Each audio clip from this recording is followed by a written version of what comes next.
Hello guys, I am Ricky and most welcome to our YouTube channel Nirmala Nirvana classes. जैसा कि जानते हैं physics चल रहा है और आज जो टॉपिक देखेंगे वो है विद्युत फ्यूज तार। विद्युत फ्यूज तार क्या है या इलेक्ट्रिक फ्यूज वायर क्या होता है, इसको हम लोग समझेंगे। आज ये अगली टॉपिक है। चलिए आगाज करते हैं आज की वीडियो का। तो सबसे पहले ये बात होती है कि विद्युत फ्यूज तार क्या होता है।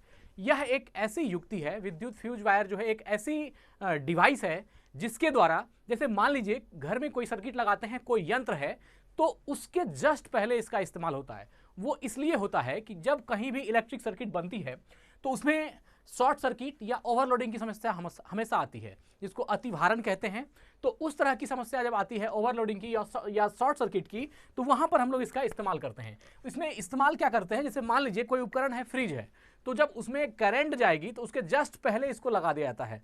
अगर घर में कहीं भी शॉर्ट सर्किट या ओवरलोडिंग की कोई समस्या आती है तो क्या होगी, वो धारा उस फ्रिज में जाने से, उस यंत्र में जाने से पहले जो है, जो फ्यूज लगी हुई है, वह क्या हो जाएगी, वहां पर उस परिपथ को मतलब कि रोक देगी, क्रैक कर देगी, वहां से धारा रुक जाएगी। इसलिए यह जो है, जैसे मान लीजिए यह इस तरह से लगी होती है, ये एक सर्किट है और इसमें मान लीजिए यह एक इस तरह का एक फ्यूज हमने लगा दिया। जैसे ही यहां पर ओवरलोडिंग होगी, है ना, ओवरलोडिंग जैसे ही होगा तैसे ही क्या होगा, ये जो फ्यूज यहां पर है ये पहले ही खत्म हो जाएगी। ये इसका, चूंकि फ्यूज जिस मेटल का, जिस धातु का बना होता है, उसका गलनांक काफी निम्न होता है और गलनांक निम्न होने की वजह से क्या होगा, यह कम टेम्परेचर पर ही पिघल जाएगा। अब देखिए ओवरलोडिंग में क्या होता है कि जैसे मान लीजिए ये वायर बनी है 5 एम्पियर के वायर के लिए, इसकी कैपेसिटी है 5 एम्पियर, ओवरलोडिंग में इसमें हो गया 15 एम्पियर। तो अब क्या होगा, यह जब हायर एम्पियर जब इससे गुजरेगी तो यहां पर क्या होगा, यह जो फ्यूज लगा हुआ है, जैसे ही इस पे ओवरलोड होगा ये यहां से क्रैक हो जाएगी, ये फ्यूज यहां से गल जाएगी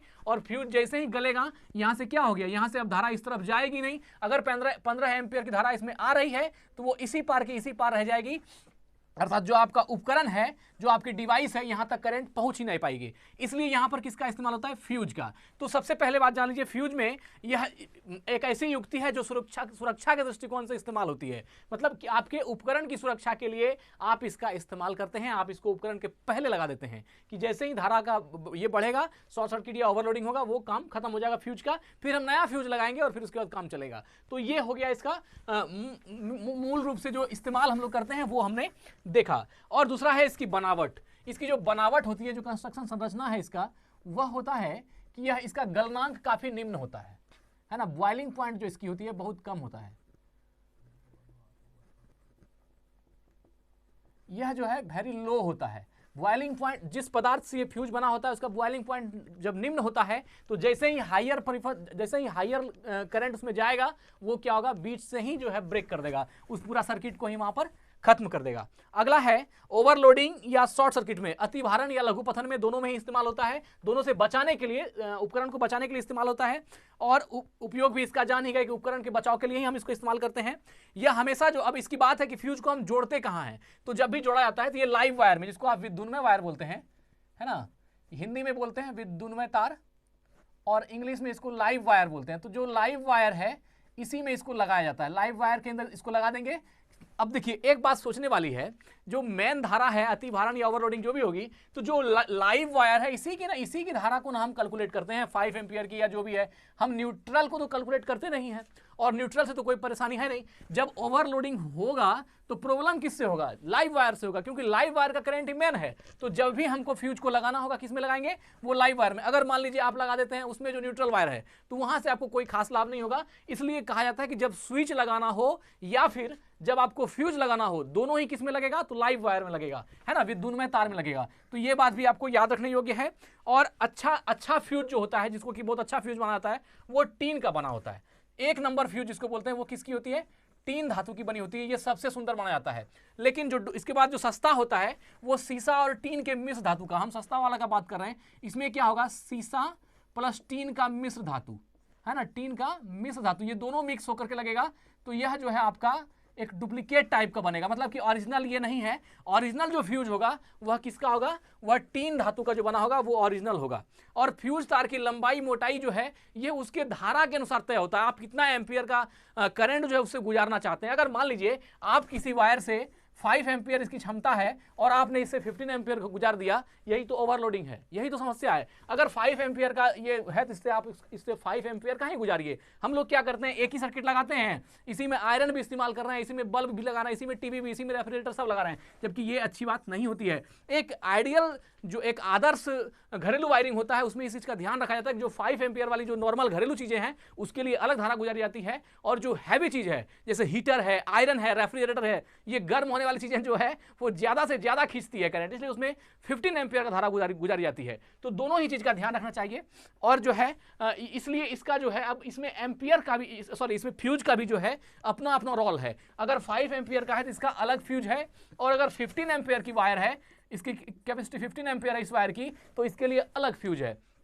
5 एम्पियर का फ्यूज अगर 15 एम्पियर में लगाएंगे तो जैसे ही ऑन करेंगे स्विच तैसे ही खत्म हो जाएगा, और अगर 5 एम्पियर में 15 एम्पियर का देंगे तो उसमें ओवरलोडिंग के बाद भी वो फ्यूज ही नहीं होगा, तो फिर उपकरण खराब होगा। और हमारा उद्देश्य है, हम फ्यूज इसलिए लगाते हैं कि उपकरण खराब नहीं हो, मेरा जो सिस्टम है वो खराब नहीं हो, वो हमारा जो मेरा यंत्र है वो हमेशा सही रहे, उसके बचाव के लिए हम फ्यूज को खराब करते हैं कि तुम खराब हो जाओ लेकिन उसको बचा दो। तो ये हो गया जो, और इसलिए जो है कहा जाता है कि फ्यूज का सबका वो धारा डिपेंडेंट होती है, किस तरह का करंट आप इस्तेमाल कर रहे हैं उसके अकॉर्डिंग जो है फ्यूज लगी होती है। अब मान लीजिए टेलीफोन का, जो हम लोग घर में लैंडलाइन फोन यूज करते हैं उसमें भी फ्यूज होता है, उसका फ्यूज कुछ होता है, और जो रेफ्रिजरेटर में आता है उसमें भी फ्यूज कुछ और होता है। रेफ्रिजरेटर में अगर अलग से भी एक फ्यूज दी जाती है, जब आप खरीदिएगा तो उसमें एक फ्यूज अलग से दिया जाएगा कि अगर वो खत्म हो जाए दूसरा आप, तो अब मान लीजिए रेफ्रिजरेटर वाला लगा दीजिएगा टेलीफोन में, टेलीफोन में रेफ्रिजरेटर में, तो वो क्या होगा, सीधा गड़बड़ हो जाएगा। तो ये कहने का मतलब है कि सबके लिए जो है स्पेशल उसका बना हुआ होता है, 15 एम्पियर के लिए अलग और 5 एम्पियर के लिए अलग, सबके लिए अलग अलग होता है। और फ्यूज तार जो है हमेशा उचित गेज का होनी चाहिए, इसकी रेटिंग जो है वो हमेशा अच्छी होनी चाहिए, है ना। उचित गेज का मतलब है इसकी रेटिंग से, जो आप फ्यूज यूज कर रहे हैं उसका रेटिंग जो है अच्छा होना चाहिए। और कभी कभी क्या होता है, हम लोग देखे हैं बचपन में, ऐसा कभी कभी होता है कि जब मान लीजिए आप जिस कमरे में रह रहे हैं वहां पर अगर लाइट खराब हो गई या फ्यूज खराब हो गया है, हम लोग क्या करते हैं, एक कॉपर की वायर लेते हैं और उसको जो है छील करके उसमें फ्यूज की तरह उसको इस्तेमाल कर देते हैं, यहां पर लगा देते हैं, जो कि ये बहुत ही गलत बात है और बहुत गंदी हरकत है। ये काम जो है कभी भी नहीं करनी चाहिए। एक बार एक गांव की ऐसी कहानी है, वहां पर जो है बहुत सारे ऐसे लोग रहते थे जो पढ़े लिखे नहीं थे, उनको करंट का ज्ञान नहीं था। उन्होंने क्या किया, जो ट्रांसफार्मर होती है, ये आंखों देखा हाल में बता रहा हूं, जो ट्रांसफार्मर होती है उसमें जो फ्यूज होता है वह बार बार जो है, कहीं गांव में प्रॉब्लम थी, कहीं ना कहीं जो है ओवरलोडिंग का या शॉर्ट सर्किट का कोई प्रॉब्लम था, तो लोगों को बार बार लग रहा था कि ये बार बार फ्यूज जल जाता है। उन्होंने क्या किया, एक जो रिक्शा होता है, रिक्शे का स्पोक लाया, वो बार बार चूंकि फ्यूज दे रहे तो बार बार फ्यूज उड़ रहा था। जब बार बार फ्यूज उड़ रहा है इसका मतलब समझना चाहिए कहीं ना कहीं ओवरलोडिंग है या कहीं ना कहीं शॉर्ट सर्किट का खतरा हो रहा है, तब तो फ्यूज उड़ रहा है।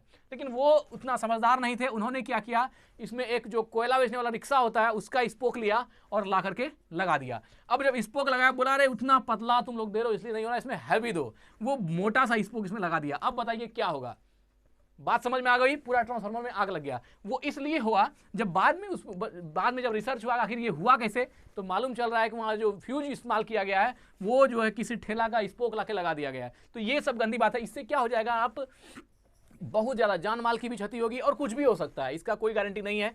तो इस चीज़ों का ध्यान रखना चाहिए, कभी भी आप अपने मन से उसका इस्तेमाल नहीं कीजिए। जो फ्यूज बोर्ड के लिए है, जो जिसके लिए, उसको उसी मात्रा का फ्यूज वहाँ पर लगाइए, ये भी सही चीज़ है। और अब क्या होता है, आजकल जो है इस सिस्टम को हटा दिया, फ्यूज बहुत दिन तक चला, अब इसको हटा दिया, अब ला दिया है एमसीबी को, है ना। ये जो है एमसीबी का इस्तेमाल अब होता है। जैसे ही ओवरलोडिंग या शॉर्ट सर्किट कुछ भी होगा, अति भारण या लघु पथन कुछ भी होगा, ये आपका एमसीबी पहले गिर करके तैयार हो जाएगा। मतलब कि एमसीबी गिरेगा, करंट उस तरफ जो है जाएगी नहीं, करंट कट जाएगी। तो ये चीज जो जब से एमसीबी आई है, ये बहुत ही अच्छा चीज है। इससे क्या हो गया, फ्यूज का भी कुछ ना कुछ आप समझ सकते हैं कि थोड़ा उसका ये घटा, लेकिन हाँ, फ्यूज भी अपनी जगह है और एमसीबी अपनी जगह है, उसका जगह ले लिया है एमसीबी। लेकिन अभी ये ज्यादा इस्तेमाल हो रहा है। अभी जो नया नया वायरिंग जितना भी आप देखेंगे तो उसमें एमसीबी का इस्तेमाल ज्यादा होता है। इसको लघु परिपथ विच्छेदक हिंदी में कहते हैं, लघु परिपथ विच्छेदक, है ना, लघु परिपथ विच्छेदक। और हिंदी में जो बोलते हैं miniature circle breaker, miniature circle breaker. तो इसका इस्तेमाल अभी ज्यादा हो रहा है। सर्किट ब्रेकर, सॉरी सर्किल लिखा गया है,